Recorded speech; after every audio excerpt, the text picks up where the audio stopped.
সোনাইমুড়ির CNG ড্রাইভারদের আর্তনাদ। এ কেমন অবিচার?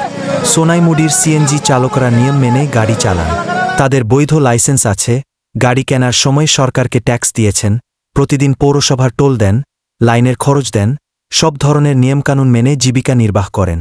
তারপরও কেন তাদের উপর জোরপূর্বক চাপিয়ে দেওয়া হচ্ছে থানার ডিউটি? অভিযোগ রয়েছে, সোনাইমুড়ি থানার নামে কিছু লোক সিএনজি চালকদের কাছে টোকেন পাঠায়, বলা হয় থানায় ডিউটি করতে হবে, আর এই কাজের জন্য নিযোগ দেওয়া এক ব্যক্তি চালকদের সঙ্গে দুর্ব্যবহার করে, অপমান করে, এমনকি যারা যেতে চায় না তাদের কাছ থেকে টাকা নেওয়ারও অভিযোগ রয়েছে। এটা কি চাঁদাবাজি নয়? একজন সিএনজি চালক সারাদিন পরিশ্রম করে পরিবার চালায়, অথচ থানার ডিউটি করতে গিয়ে তারা শুধু গ্যাস খরচ বাবদ 200 টাকা পায়। কোথায় তাদের শ্রমের মূল্য? কোথায় সম্মান? কোথায় ন্যায্য পারিশ্রমিক? প্রশ্ন হচ্ছে, সরকার কি থানার জন্য সরকারি গাড়ি দেয়নি? তাহলে কেন বেসরকারি সিএনজি চালকদের জোর করে ব্যবহার করা হবে?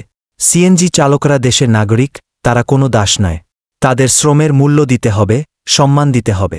অবিলম্বে এই হয়রানি বন্ধ করে সিএনজি চালকদের ন্যায্য অধিকার নিশ্চিত করার দাবি জানাচ্ছি।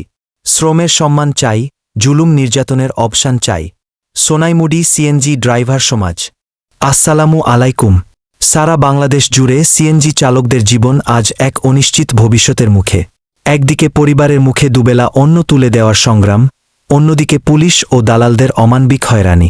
এই মেহনতি মানুষগুলোর রক্তঘামে ভেজা উপার্জনের একটি বড় অংশ চলে যায় চাঁদাবাজি আর অবৈধ লেনদেনের খাতে। সম্প্রতি সোনাইমুড়িতে ঘটে যাওয়া ঘটনা আমাদের চোখে আঙুল দিয়ে দেখিয়ে দিচ্ছে কতটা অসহায় এই মানুষগুলো। বৈধ কাগজপত্র থাকা সত্ত্বেও তাদের থানায় নিয়ে হয়রানি করা হচ্ছে।